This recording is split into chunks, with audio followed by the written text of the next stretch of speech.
అందరికి నమస్తే. ఈరోజు మన పిల్లలకు చాలా ఇష్టమైన, చాలా ఈజీగా తయారయ్యే వెజ్ పాస్తా రెసిపీ చూద్దాం.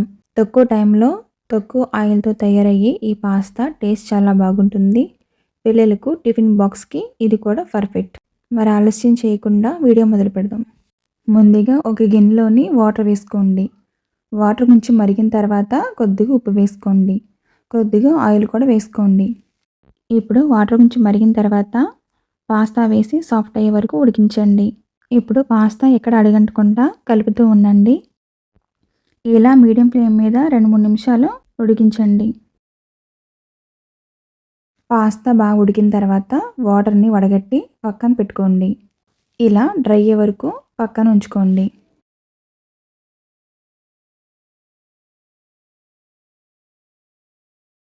ఇప్పుడు మరొక ప్యాన్లోని కొద్దిగా బటర్ వేసుకోండి. బటర్ కొంచెం కరిగిన తర్వాత ఉల్లిపాయలు, క్యాప్సికమ్ వేసుకోండి.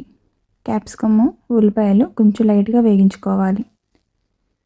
ఇలా లైట్గా వేగించిన తర్వాత ఉల్లిపాయలు, క్యాప్సికము 2-3 నిమిషాలు వేగించండి.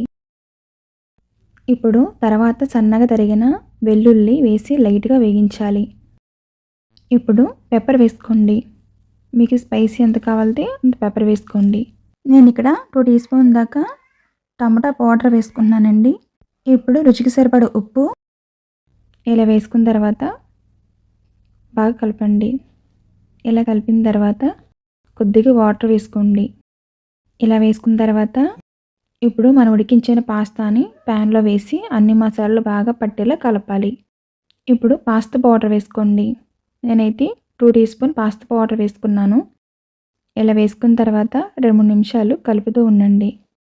ఇలా పాస్తా కలిపిన తర్వాత పాస్తా కొంచెం డ్రైగా ఉంటే 2 టీ స్పూన్ వాటర్ వేసుకోండి. చివరిగా కొద్దిగా బటర్ లేదా చీజ్ వేసుకుంటే పాస్తా ఇంకా క్రీమీగా టేస్టీగా ఉంటుంది. అంతేనండి, చాలా ఈజీగా వెజ్ పాస్తా రెడీ అయిపోయింది. పిల్లలకి చాలా ఖచ్చితంగా నచ్చుతుంది. వీడియో నచ్చితే లైక్ చేయండి, షేర్ చేయండి. మరికొన్ని ఈజీ రెసిపీల కోసం మా ఛానల్ని సబ్స్క్రైబ్ చేయండి.